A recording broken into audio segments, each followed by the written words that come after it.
Akhirnya, PDIP batal mengusung Anies Baswedan. PDIP lebih mengusung kepada kadernya sendiri, seperti Andika Perkasa dan Tri Risma hari ini. Sekjen PDIP menyeratkan tidak akan lagi mengusung Anies Baswedan dalam kontestasi Pilkada Jakarta 2024 mendatang. PDIP dimungkinkan akan mendorong kader internal potensial yang sudah dikenal di masyarakat dan pernah menjabat di pemerintahan sebelumnya. PDIP lebih memberatkan dukungan kepada kadernya sendiri seperti Andika Perkasa dan Tri Risma hari ini. Tentu tidak tunggal Pak Andika, ada Ibu Risma, diantaranya juga untuk Jakarta. Kemudian kami berkomunikasi dengan berbagai partai, bahwa pada akhirnya sebagaimana disampaikan oleh Sekjen kami, Hasto Kristianto, bahwa Anies juga menjadi bagian pertimbangan. Iya, Anies bagian dari pertimbangan. Oleh karenanya kami juga bertemu dengan Caimin dalam kerangka itu semua.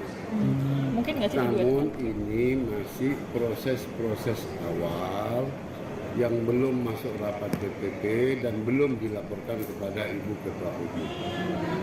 Mas, mungkin nggak sih itu diduetkan jadi A2 Anies Andika di Jakarta? Anies Said Abdullah lah lebih.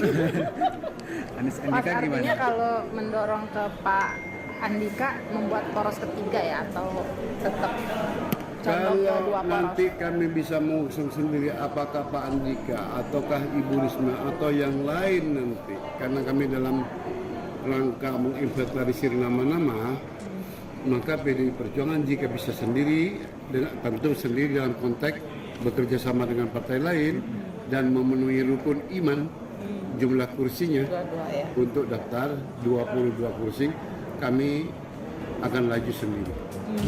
Itulah PDIP yang mengatakan bahwa akan laju sendiri, tidak mengusung Anies Baswedan, diperkirakan akan mengusung Andika Perkasa atau Tri Risma hari ini. PDIP dan PKB mundur teratur dari pencalonan Anies Baswedan. Ya. Di Kompas berjudul PKS usung Anies Sohibul, PKB dan PDIP mundur teratur. Ya, seperti kita ketahui bersama bahwa PDIP lebih akan mengusung kadernya sendiri dibandingkan dengan Anies Baswedan yang bukan kadernya sendiri. Kadernya sendiri seperti Andika Perkasa dan Tri Risma hari ini. Pandangan PKS dan PKB soal wacana duet Anies Baswedan Sohibul Iman di Pilgub Jakarta 2024 semakin tebal. Pimpinan PKB menyatakan belum berniat menduetkan Anies Sohibul berlaga di Pilgub Jakarta. Meski demikian, Ketua Umum PKB Muhaimin Iskandar mengatakan Anies masih menjadi salah satu kandidat terkuat untuk diusung PKB di Pilgub Jakarta. Namun demikian, PKB belum berniat menduetkan Anies dengan Sohibul Iman. Ya, PKB belum berniat untuk menduetkan Anies Baswedan dengan Sohibul Iman. Berarti PKB tidak setuju ya atas duet antara Anies dengan Sohibul yang telah diajukan oleh PKS. Ya, sebagaimana judul berita, PDIP dan PKB dan PDIP mundur teratur setelah PKS usung Anies Sohibul.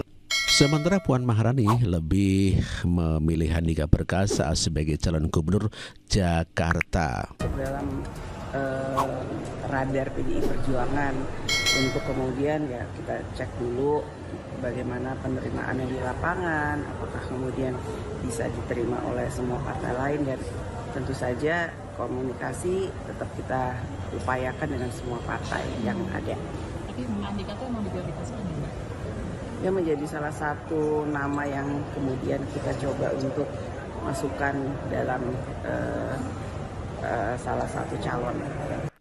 Itulah Puan Maharani yang mengatakan bahwa Andika Perkasa diprioritaskan untuk maju di Pilgub DKJ Jakarta.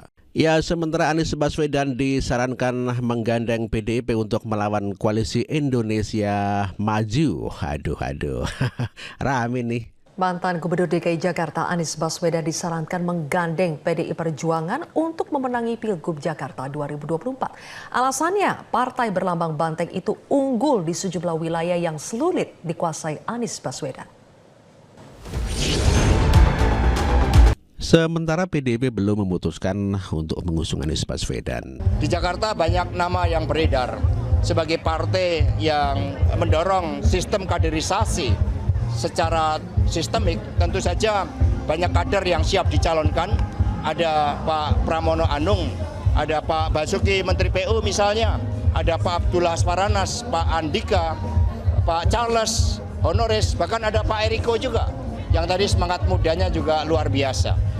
Ya, itulah Hasto Kristianto yang mengatakan bahwa tidak ada Anies Baswedan di Pilkada Jakarta.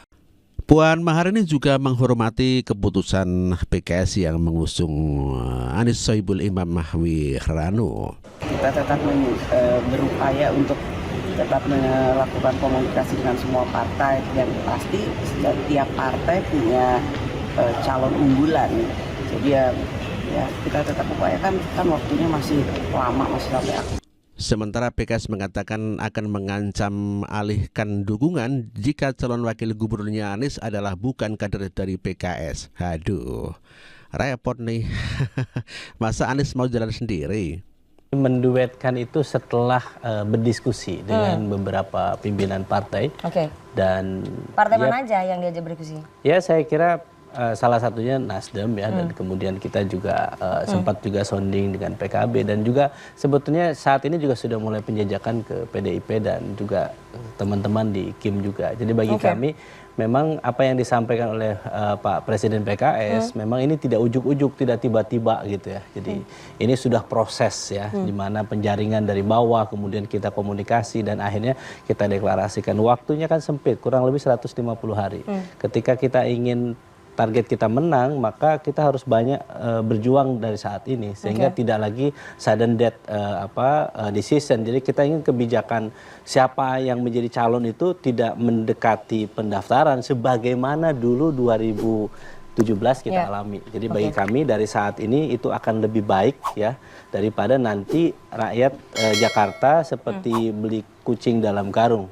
Dan pertimbangan Presiden PKS, artinya DPP PKS memutuskan Pak Anies dan Pak Sohibul Iman, karena memang kami melihat memang ini yang terbaik ya. Lihat satu, Pak Anies menonjol ya, dan kemudian Pak Sohibul Iman juga tidak akan ada matahari kembar nanti itu. Jadi satu low profile, satu memang lebih atraktif gitu ya, bisa saling melengkapi, dan yang paling penting kan bisa menyelesaikan persoalan yang dihadapi oleh Jakarta. Jadi dua kemampuan yang kami hakul yakin ya, capacity to win, kemampuan untuk menang, dan capacity to govern, kemampuan untuk memerintah untuk menyelesaikan persoalan itu akan dihadapi. Dan yang paling penting adalah bahwa di Jakarta yang dibutuhkan itu apa? Ketokohan. Yang kedua adalah mesin partai. Dan kami menawarkan itu, ketika ada tokoh dan ada mesin partai yang baik, maka insya Allah peluang menangnya besar. Anda belum menjawab pertanyaan saya, jadi ini harga mati atau masih bisa dinego? Ya sebetulnya kalau misalnya melihat kita punya sejarah lah ya, bagaimana dulu 2017 misalnya kita punya sejarah ketika Sandi Mardani didukung oleh PKS, kemudian didukung oleh PKS, mendadak juga ya, dan menang, kemudian kan, akhirnya menang gitu ya, kita harus akui itu. Kemudian ya banyak fase-fase yang dimana kita harus mengambil sikap sejak dini, karena kami meyakini bahwa partai politik itu rasional.